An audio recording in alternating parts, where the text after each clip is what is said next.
अस्सलाम वालेकुम dear friends, कैसे हैं आप लोग। और आप लोग देख रहे हैं मेरा channel YouTube Aamir Khan video के ट्रैवल एंड टेक टॉकीज़ के ऊपर। ये चैनल है, इसके ऊपर मैं वीडियो बनाता हूँ। आज काफ़ी अर्से के बाद मैं टॉक चॉक की सीरीज़ का एक वीडियो लेके आया हूँ, जिसके अंदर मैं खाली बातें करूँगा। वो बातें आपके काम की भी हो सकती और फालतू भी हो सकती हैं, तो लिहाजा आप लोग जो है जब फ्री हो जाए, बिल्कुल हर काम से फ्री हो जाएं, तब ये वीडियो आप देखें। इसमें ज़रूरी नहीं है कि आपको कोई फ़ायदा हो, लेकिन ऐसी है बातें करने के लिए मैंने ये वीडियो बनाई है। तो चाहे आपको अच्छी भी लग सकती है वो, और बेकार भी लग सकती है, तो बाद में मुझसे आप शिकायत नहीं करना, ठीक है।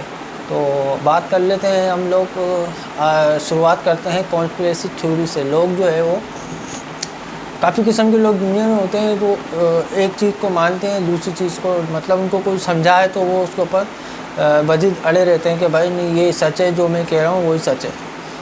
और जिसे मिसाल के तौर पे एलियंस का ले लें। सबसे पहले कुछ लोग कहते हैं कि एलियन नहीं है, कुछ लोग कहते हैं कि एलियन है, और कुछ लोग जिन्नात का कहते हैं। जिन्नात तो बज़ाहिर हक है, वो तो कुरान पाक में भी, हमारे इस्लाम में भी है।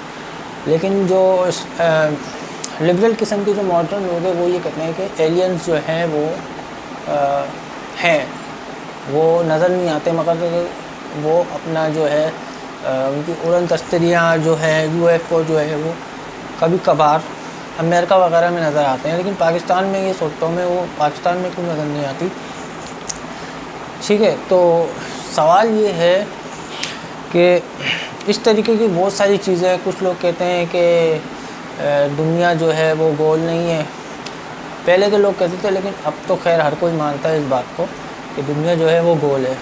और इस तरीके से बहुत सारी मिसालें हैं, तो जिसके अंदर जो है वो लोग मैं वही कह रहा हूँ आपसे। आपको अगर टाइम नहीं है आपके पास तो आप जा सकते हैं वीडियो छोड़ के, कोई मसला नहीं है। ये मैंने ऐसी वीडियो बनाई है, ठीक है, जिसमें मैं आप लोगों से ऐसी बातें करूँगा, काम की भी हो सकती हैं। तो इसमें सबसे पहले बात कर लेते हैं हम लोग ये कि आगे क्या होगा।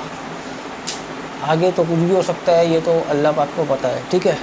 लेकिन हम अंदाज़ा लगा के जो है प्रिपेयर हो सकते हैं, ज़हनी जिस्मानी तौर पे नहीं, माली तौर पे नहीं, तो ज़हनी तौर पे तो तैयार हो सकते हैं। हमें पता तो होगा भाई कि ये हो सकता है। लेकिन हम लोग जो है ज़िंदगी गुजार रहे हैं बिल्कुल बेफ़िक्र होकर, कोई मसले वाली बात ही नहीं है। जैसे कि 2-3 क्या काफ़ी सारे मसले मसाइल पर वो जो कहते हैं ना मुसीबत आफात, वो कभी भी आ सकती है। लेकिन ये सोचने की बात है कि हम क्यों टेंशन में रहें कि भाई ये भी हो जाएगा, वो भी हो जाएगा, ज़लज़ला आ जाएगा, एटम बम फट जाएगा, या बिजली गिर जाएगी, तूफ़ान आ जाएगा, बहुत कुछ हो सकता है। लेकिन अगर हम इन्हीं चीज़ों को सोचेंगे तो फिर हम सुकून वाली ज़िंदगी जो है वो नहीं गुजार सकेंगे। हर वक्त इसी टेंशन में रहेंगे, यार कब ज़मीन फट जाएगी, कब तूफ़ान आ जाएगा, कब महंगाई का तूफ़ान तो आते ही है। लेकिन हम इसी टेंशनों में लगे रहेंगे। लेकिन हमें पता होना चाहिए जिससे कि हमें उसकी कुछ तैयारी कर लें। मिसाल के तौर पे जो लॉकडाउन में जो देखा हमने, पूरी दुनिया बंद हो गई, सब कुछ बंद, कोई बाहर जा नहीं सकता, कोई कुछ कर नहीं सकता।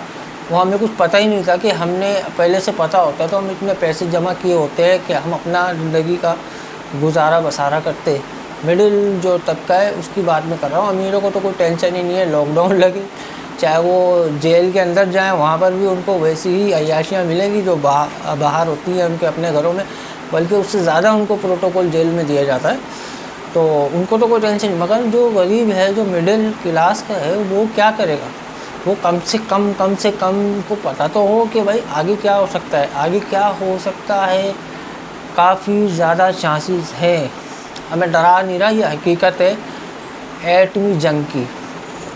रशिया के जो सदर है पुतिन, उसने खुले अल्फाजों में अमेरिका को और यूरोपीय ममालिक का जो इत्तेहाद है, नेटो जिसको बोलते हैं, जो बना ही रशिया के ख़िलाफ़ है कि भाई वो रशिया किसी मुल्क पे कब्ज़ा नहीं करे। कब्ज़ा कर करके वो उसने अपने रशिया को काफ़ी बड़ा कर लिया है।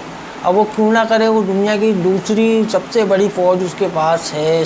दूसरी जो है वो सुपर पावर तो खैर नहीं है, मगर उसके पास फॉरेन रिज़र्व इतने हैं कि वो चाइना जापान के बाद दूसरे नंबर पे वो आता है, या दूसरे या तीसरे या चौथे नंबर पे आता है। तो इतनी फ़ौज इतनी ताकत उसके पास है, तो ज़ाहिर है वो दूसरे मुल्कों पे कब्ज़ा भी करेगा। जिस तरीके से आप लोगों ने हालिया दिनों में देखा है, यूक्रेन पे जो जंग हुई है वो, और कुछ लोग इसको भी मजाक समझ रहे हैं कि यूक्रेन में कुछ नहीं हुआ, पर वो ऐसी शूटिंग हो रही है फिल्मों की, वो मीडिया पे दिखा रहे हैं टीवी पे। भाई जंग हुई है, हज़ारों नहीं लाखों लोग मरे हैं, रशिया के भी मरे, अमेरिका के भी मरे, उसके अंदर जो भी फ़ौजी शरीक हुए थे वो सब मरे। लेकिन सोचने वाली बात ये है कि इसका क्या हल होगा, क्या जंग चल रही है या रुक गई है या आगे कुछ और भी।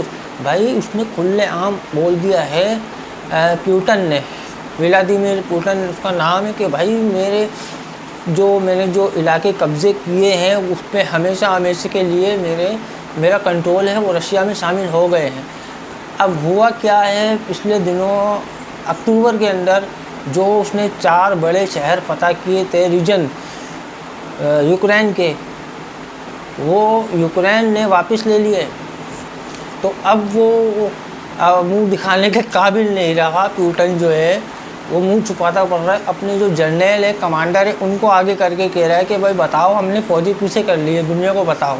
अब दुनिया को तो ज़ाहिर है वो बताए नहीं, बताए पता तो चल जाता है। उसके बाद उसने बोला है कि जो क्रीमिया क्रीमिया भी 2014 से वो रशिया के कब्ज़े में है, काफ़ी बड़ा इलाका है, वो भी उसने ताकत के ज़ोर पे हासिल किया है। अब वो कह रहा है कि मैं जो है हूँ एटम बम गिराऊँगा। एटम बम से ये मुराद नहीं कि वो डायरेक्ट ही बम मार के जापान की तरह वो सब कुछ तबाह कर देगा। छोटे छोटे एटम बम होते हैं, क्रूज मिज़ाइल होते हैं, बैलिस्टिक मिज़ाइल होते हैं, वो उसका जो है वो इस्तेमाल करेगा। किस पे करेगा? अमेरिका पे कर सकता है, या उसके जो इत्तेहादी है यूरोप पे कर सकता है, पाकिस्तान पे, इंडिया, बांग्लादेश पे, किसी भी मुल्क पे कर सकता है वो, यानी कि जिससे उसको ख़तरा होगा तो उस पर कर सकता है। उसने खुलेआम धमकी दी थी। उधर जो बाइडन भी खुलेआम बोल रहा है, वो तो ऐसे लग रहा है जैसे ये फिल्म में डायलॉग बाजी हो रही है। उधर से वो भी कह रहा है कि भाई मेरे जो इलाके हैं उसके ऊपर 1 इंच में भी कब्जा किया तो मैं भी जो हूँ भरपूर जवाब दूंगा। रशिया, ये मजाक नहीं समझना, ये ब्लफ नहीं है, ये हकीकत में मैं कह रहा हूँ। जो बाइडन साहब ये कह रहे हैं। अब वो उनका जो लहजा है वो थोड़ा बुढ़ापे में वो आके वो थोड़ा स्लो कह रहे हैं, मगर उनकी जो फ़ौज है वो सबसे बड़ी फ़ौज है। तकरीबन दूसरे तीसरे नंबर पे अमेरिका की फ़ौज है। तो उसके जो लहजे को मत देखो आप, मगर उसका जो पढ़ रहा है, वो जो लिखा है उसमें वो देखो वो क्या कह रहा है, क्या लिखा हुआ है। तो इसके ऊपर अभी जो है पूरी दुनिया जो है वो परेशान है इसके ऊपर कि ये जंग कब ख़त्म होगी। अमेरिका ने अफ़गानिस्तान, इराक़, शाम और ये वियतनाम, इन सब मुल्कों में उसने जंग करके हार गया। वो पैसा उसका बर्बाद हो गया, उसका वो हार के पीछे हट गया, उसका कोई फ़ायदा उसको नज़र नहीं आया, मिला ही नहीं कोई फ़ायदा। लेकिन जो रशिया है उसका मामला थोड़ा अलग है। वो जो है समझ लें, वो चाहता है कि देखो 3 मुल्क हैं, अमेरिका, रशिया और चाइना। इन 3 मुल्कों की जंग चल रही है सुपर पावर बनने के लिए। अमेरिका तो है ही, लेकिन उसको जो है सुपर पावर अपनी स्टेटस जो है उसका वो बरकरार रखना है। लेकिन चाइना और रशिया ये दोनों कहते तो ये दोनों है कि हम दोनों दोस्त हैं, गहरी दोस्ती है हमारी काफ़ी, लेकिन ये भी दोनों ज़ाहिर सुपर पावर के उसमें लगे हुए बनने के चक्कर में, तो ज़ाहिर है ये एक दूसरे के दुश्मन हैं। कहते तो भले हैं दोस्त, तिजारत भी करते हैं, एक दूसरे की मदद भी करते हैं काफ़ी असले के तौर पे, पैसे के तौर पे, लेकिन ज़ाहिर है दोनों सुपर पावर की हैसियत में आ रहे हैं ये लोग, तो ये भी ज़ाहिर है वो कोशिश करेंगे सुपर पावर बनने के लिए। लेकिन जो है कहने का मकसद ये है कि इसका रिज़ल्ट क्या होगा। इसकी वजह से 13.8 ट्रिलियन डॉलर का नुकसान पूरी दुनिया उठा चुकी है। और ये दोनों जो है रशिया और अमेरिका, ये कितनी अरबों डॉलर इस जंग में अपना नुकसान कर चुके हैं, वो तो अलग है। पूरी दुनिया को इससे नुकसान हो रहा है। अब ये देख लें आप, पाकिस्तान की मिसाल ले लें, पेट्रोल एकदम से 1 साल में कितना बढ़ गया। 1 साल में भी नहीं, 6-8 महीने में, जब से ये जंग शुरू हुई है तब से जो है ये क्यों पाकिस्तान ईरान से क्यों नहीं ले रहा, रशिया से क्यों नहीं ले रहा तेल, उसकी वजह यही है, आवाम को तो पता ही नहीं। आवाम तो सियासतदानों को बुरा भला कहने में लगी हुई है कि भाई ये जो है ये आके बैठ गया, वो आके बैठ गया, ये महंगाई पे महंगाई कर रहा है। भाई इनका कसूर नहीं है, कोई भी आ जाए, कितने से बड़े से बड़ा सियासतदान क्यों ना आ जाए, वो भी इस महंगाई को कंट्रोल नहीं कर सकता। अभी जो महंगाई बढ़ रही है, पेट्रोल देख लें अब डबल से भी क्रॉस कर गया है। और बाज़ लोग कहते हैं भाई फलाने मुल्क में तो 500 रुपये लीटर है, उधर भाई उधर की तनख्वाहें भी तो देखो फिर कितनी है, उनकी आमदनी भी तो देखो। यहाँ तुम कह रहे हो कितने 16,000 18,000 रुपये तुम तनख्वाह दे रहे हो, तनख्वाह जो है सरकारी तुमने मुकर्रर की थी कि भाई कम से कम इतनी होनी चाहिए मजदूर की, उस हिसाब से तुम पेट्रोल तो देखो। और पेट्रोल डीजल जब ये महंगा होगा, जाहिर सी बात है सारी हर चीज़ पे महंगाई होगी। तो कहने का मकसद ये है कि अभी ये ऊँट किस करवट बैठेगा, ये जंग का क्या नतीजा होगा। ये जंग 1-2 साल में नहीं, अभी और मज़ीद चलेगी और बहुत कुछ इसके अंदर क्या कहते हैं और शिद्दत भी आ सकती है, कुछ भी हो सकता है। हमें अपने लाले पड़े हुए जान के, खाली ये उनकी जंग नहीं है, रशिया और अमेरिका या यूक्रेन की नहीं, ये पूरी दुनिया की जंग समझ लें। तीसरी जंग अजीम में हम दाखिल हो चुके हैं। अब भाई हम क्यों टेंशन ले, भाई टेंशन तो लेनी पड़ेगी। ये महंगाई जो हुई है वो किस वजह से हुई है, सियासतदानों की वजह से हुई है। किसी ने कुछ कर दिया, किसी ने कुछ बोल दिया, भाई महंगाई बढ़ा दो, बढ़ा दी, ऐसा थोड़ी होता। जंग की वजह से हुई है। इसी जंग की वजह से अमेरिका ने पाबंदियाँ लगाई हुई है पूरी दुनिया पे। वो अपना सुपर पावर स्टेटस, वो ऐसे नहीं है मैं सुपर पावर हूँ, मैं भाई मैं शेर हूँ, मैं किंग हूँ, ऐसे थोड़ी उसने करके भी दिखाना होता है। उसको पूरी दुनिया को कंट्रोल भी करना होता है, कमांड भी देनी होती है, ऐसे ही नहीं है वो सुपर पावर। सबसे पहली बात तो ये यूनाइटेड नेशन बनाई उसने, लेकिन यूनाइटेड नेशन का फ़ायदा है या नहीं वो बात की बात है, लेकिन बनाई तो उसने। उसकी ज़बान पूरी दुनिया में बोली जाती है इंग्लिश, लेकिन अमेरिका की नहीं, इंग्लैंड की है, मगर वो इंग्लिश जो है उनकी सरकारी ज़बान है, वो पूरी दुनिया में बोली जाती है। वो पूरी दुनिया में लोग जो है वो इसी से ही बात करते हैं, इंग्लिश से ही, लेकिन करनी नहीं चाहिए। अब हर किसी को अपनी मादरी ज़बान में बात करनी चाहिए भाई, ताकि उसकी इज़्ज़त हो, उसकी हौसला अफजाई हो, उसका स्टेटस पता चले, उसका पता चले कि भाई कौन है वो। अब हर बंदा इंग्लिश में करेगा तो सब यही बोलेंगे भाई ये तो अंग्रेज़ है। अंग्रेज़ नहीं, इंसान बनो तुम लोग। इंग्लिश तो तोता भी बोल लेता है, और भी काफ़ी जानवर हैं, अभी क्या मैं बोलूँ, ठीक है। तो मसला ये है कि हमें क्या टेंशन लेनी चाहिए। टेंशन कुछ भी नहीं लो, बिंदास जियो, खाओ पियो, ऐश करो, कोई टेंशन लेने वाली बात नहीं है। टेंशन तुम लेते अगर तो तुम्हें पता होता, टेंशन तुमने ली भी होती तो लॉकडाउन में कुछ अपना बंदोबस्त कर लेते, ठीक है। किस तरीके से लोगों ने अपना गुजारा किया वो तो सबको पता है ना। ऐसे लग रहा था जैसे आर्मी ने मुआसरा कर लिया और किसी को बाहर जाने नहीं दे रहे, भाई दूध लेने के लिए भी जाने नहीं दे रहे, ऐसा महसूस हो रहा था। दूध सब मिल रहा था, लेकिन ऐसा लग रहा था हम जेल में। अब हमें पहले से ज़हनी तौर पे पता होता है कि भाई ये सन 2004 में या पता नहीं कौन से सन में ऐलान कर दिया है, बुक भी आ गई है, उसके अंदर भी लिखा हुआ है सब कुछ कि लॉकडाउन लगेगा, ये फलानी चीज़ आएगी, इसके ऊपर रॉकेट भी लगेंगे। तो ये सब कुछ पहले से बता दिया गया था। ऐसा थोड़ी है अचानक 2019 में लग गया, लेकिन ये पता था लोगों को, लेकिन वो सब इसको ब्लफ समझते थे, ऐसी अफवाह समझते थे। और जब ये आया तो लोग उसको कह रहे हैं कि भाई ये तो मास्क लगाओ, एहतियात करो, फासला रखो, फलाना ढिमाका। सही है भाई, तुम लोग समझो ये चीज़ और एहतियात करनी भी चाहिए, मगर तुम एहतियात उसमें कर लो ना कि भाई पाक साफ रहो, नमाज़ पढ़ो, वजू में रहो, कोई भी बीमारी नहीं लगेगी आपको। उसमें नहीं कर रहे भाई, वो तो अभी क्या बोलें। तो खैर ये बात हो गई। दूसरी बात मैं ये कह रहा था कि काफ़ी जो है हम लोगों को ज़िंदगी में आसानियाँ आ गई हैं। मोबाइल जब से आया हर चीज़ आप घर बैठे मंगा लेते हो, ये आसानी है, ये सहूलत है सहूलत है। लेकिन क्या आप खुद सोचो कि इससे आपको नुकसान क्या हो रहा है। आप बैठे बैठे फूल ले हो, मोटे हो रहे हो, पेट बाहर जा रहा है, कुछ पता ही नहीं, कुछ परवाह ही नहीं है किसी को। अमेरिका में 90% लोग वर्जिश करते हैं, एक्सरसाइज, चाहे बूढ़ा हो, चाहे बच्चा हो, चाहे औरत हो। क्यों? उनको पता है कि भाई एक्सरसाइज करना कितनी ज़रूरी है। और यहाँ एक्सरसाइज को तो छोड़ो, किसी से पानी मांग लो एक गिलास, वो नहीं पिलाता, बोलता है उठ पी ले, खुद जाके पी ले नवाब के बच्चे। तो इस तरीके से तो यहाँ के लोग एक्सरसाइज को कहते समझते हैं कि ये जो है ना क्या कहते हैं, हमें वो गधा बना लिया है। अरे इसमें गधे नहीं हो, तुम्हारा खुद का फ़ायदा है, तुम्हारा जिस्म रनिंग में आएगा, पुर्जे तुम्हारे इधर उधर होंगे तो अंदर से कुछ निज़ाम चलेगा, जाम नहीं हो जाओगे, जंग लग जाएगा तुमको, अगर बैठे रहोगे फूल जाओगे, फट जाओगे, ये मसला है सारा। मगर इसको यहाँ की जो पाकिस्तान इंडिया की जो आवाम है वो तो इसको यही समझती है, गधे पे लोड डाल ले, वज़न उठा रहे, भाई वज़न तुम उठा रहे हो, उसमें तुम्हारा ही फ़ायदा है। तुम अभी क्या बोलूँ मैं, खैर ये हो गया। दूसरा ये है कि भाई टेंशन लेनी चाहिए कि कम से कम इतना तो पता हो कि हमें आगे करना क्या है। पल का पता नहीं है, कुछ भी हो सकता है, कभी भी इंसान चले जा सकता है। लेकिन आगे हमारी फैमिली है, हमारे रिश्तेदार हैं, दोस्त यार हैं, खाली हम थोड़ी ज़िंदगी दुनिया में आए हैं, ठीक है। तो उसके ऊपर एक दुनिया में देखना पड़ता है आगे पीछे कि भाई क्या हो रहा है, क्या चल रहा है, कौन कहाँ जा रहा है, क्या कर रहा है।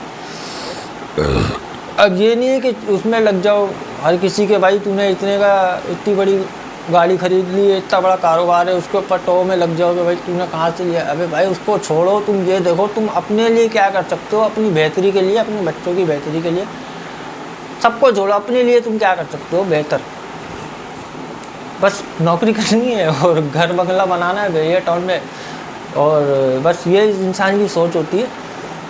लेकिन वो ये नहीं सोचता कि आगे जो है हम अपने जो नस्लें आगे आने वाली, ज़ाहिर वो भी आएंगी ना, कुछ पता थोड़ी है क़यामत अभी आ जाए, 10 साल बाद आ जाए, 10,000 साल बाद आए, किसी को कुछ पता है नहीं पता। लेकिन माइंड तो हो कुछ आगे बढ़ने का। ये कि अभी मैं कुछ बोलूँगा तो आप लोगों को बुरा लगेगा, खाली सीधे सीधे नहीं चलो जानवरों की तरह, मगर इंसानों में कुछ फ़र्क होता है एनिमल से, तो उसका ज़रा वो करो, ठीक है।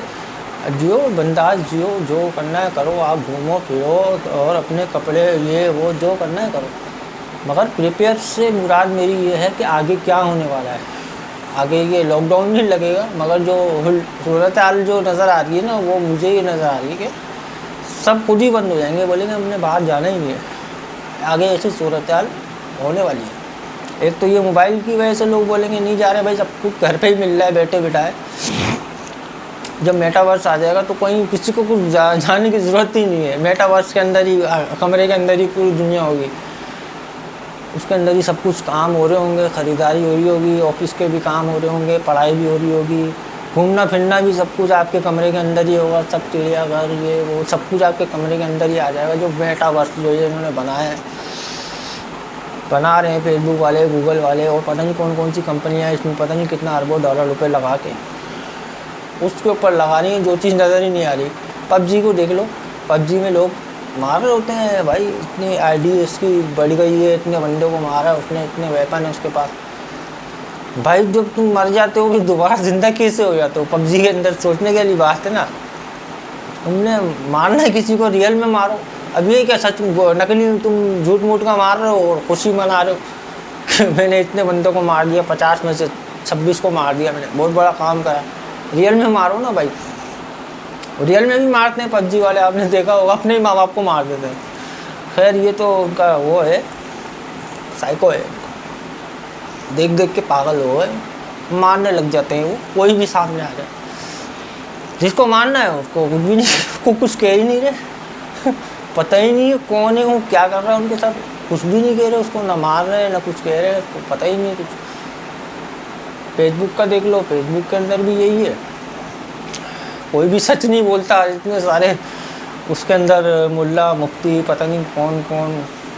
एक तुम कमेंट कर दो, एक पोस्ट शेयर कर दो खाली मज़हब के ऊपर, उसके ऊपर देखना कमेंट कैसे कैसे आ रहे होंगे। ये फेसबुक है, ठीक है। जो कभी मदरसे नहीं गया, जो मस्जिद जुम्मे जाता हो, जुम्मे को भी नहीं जाता हो जो, वो ऐसा मुफ्ती बना होगा, ऐसे ऐसे कमेंट आ रहे होंगे, ठीक है। ये तो फेसबुक हो गया। दूसरा वो आया हुआ है भला टिकटॉक ने तो आदि कर दिए, उसने तो टिकटॉक ने तो पता नहीं घर की औरतों को समझ लो ऐसा नफसियाती बना के रखा हुआ है ना।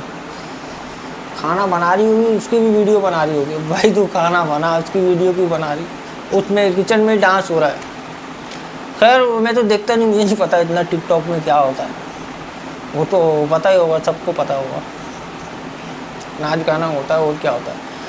जो काम की चीज़ है वो लो, यूज नहीं करते, किताबें पढ़ो, तारीख पढ़ो, हमारे जो इस्लामी हुक्मरान थे, हमारे जो बुजुर्गान दीन थे उनके बारे में पढ़ो, सऊदी अरब की तारीख पढ़ो, उसकी पाकिस्तान की पढ़ लो। चलो पाकिस्तान ऐसा मुल्क है, आप जब तारीख पढ़ोगे तो आपको पता लगेगा ये इस मुल्क में हम रह रहे हैं, इतना फ़ख्र करोगे आप, इतना पूरी दुनिया में ऐसा मुल्क नहीं है।